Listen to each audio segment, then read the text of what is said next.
On location with the French paratroopers at Dien airstrip in northern Vietnam. Stopping these French boys taking the fight to the communists.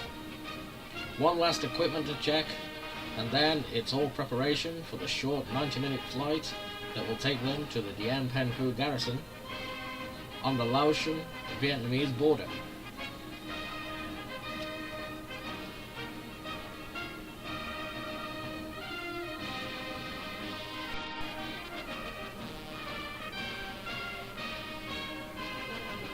Due to Dien Bien Phu's remote location, most travel is still done by aircraft or parachute.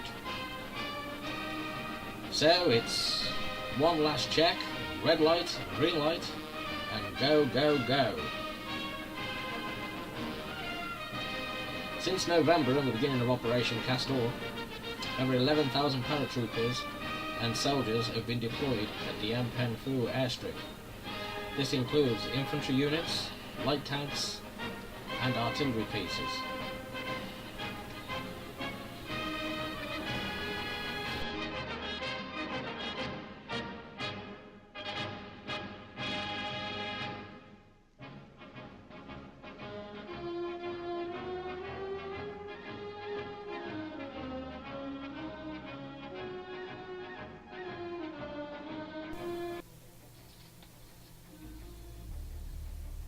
Nine years ago, when World War II ended, France returned to the region to regain control of French Indochina. However, the world had changed, and to the north, Communist China was the new superpower on the bloc.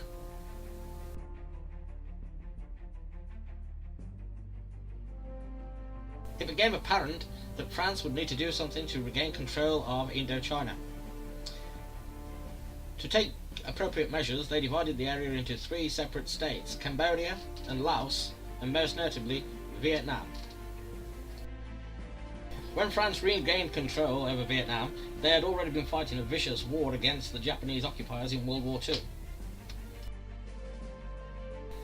This Vietnam People's Party, under the leadership of Ho Chi Minh, now demanded a free and independent state.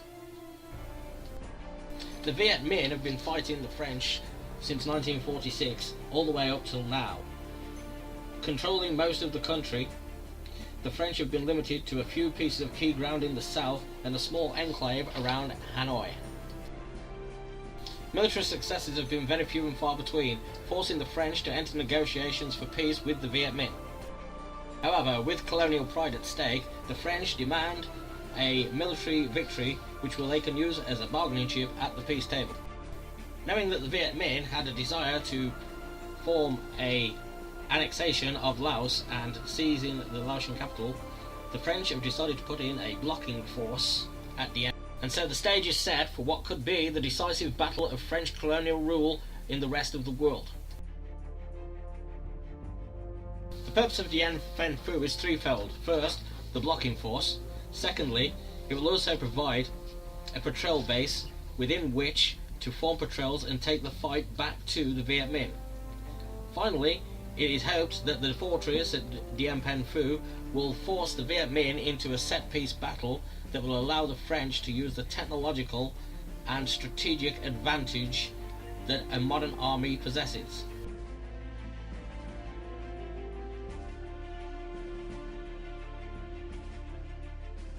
Now that he is on the ground, French commander Christian de Castilla, former French resistance fighter, is set about preparing the defences around the Dien Bien Phu fortress.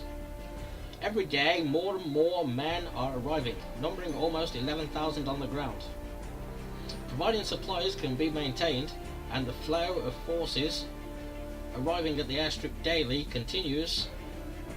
Colonel de Castilla is sure that the defences at Dien Bien Phu can hold.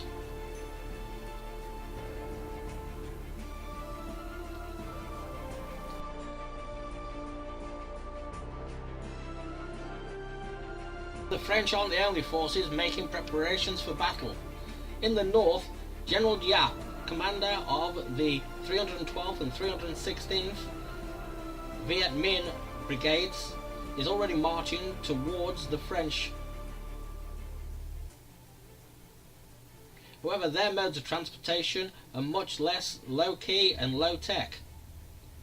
If it can't be wheeled, it's simply carried through the high ground that many think is impassable by a modern army. Where roads don't exist, an army of 50,000 coolies and soldiers is simply cutting a road through the jungle.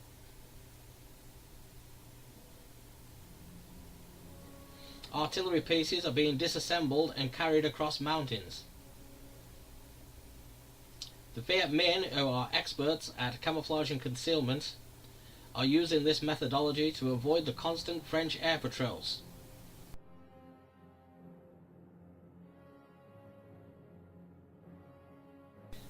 The Viet Minh preparations are almost complete, and artillery pieces have been dug into the mountain sides where they cannot be observed or seen by the French defenders. This, combined with lethal Soviet rockets, has come as a great surprise to the French defenders.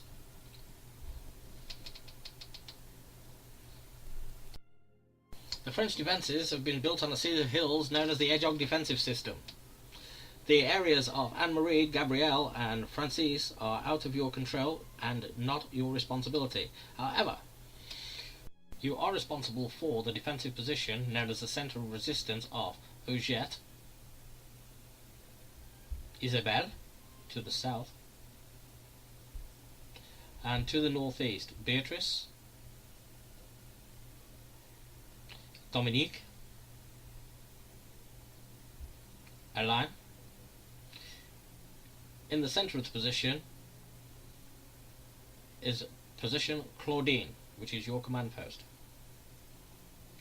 The French forces are easily recognisable by their tan uniforms. Any kind of tan uniform encoded in multicam is acceptable for the French forces. The Viet Minh, on the other hand, are wearing woodland gear. Any kind of woodland or green uniform is acceptable, and this goes for army combat uniform. Throughout the game you will receive several different types of mission. You will each receive one red mission. You will receive 2 orange missions, 3 yellow missions, 4 violet missions, 1 white mission, and 4 black missions. For more information about missions and the mission spectrum, please consult www.operationrealitycheck.com. On June 22nd, Operation Reality Check will take you back to March 13th, 1954. The battle for Dien is about to begin. The person who will win this game is the person who knows how to control both logistics, the control of ground, and maintaining a constant reinforcement regime around the scenario. Good luck, gentlemen, Godspeed, and I look forward to seeing you all on June 22nd.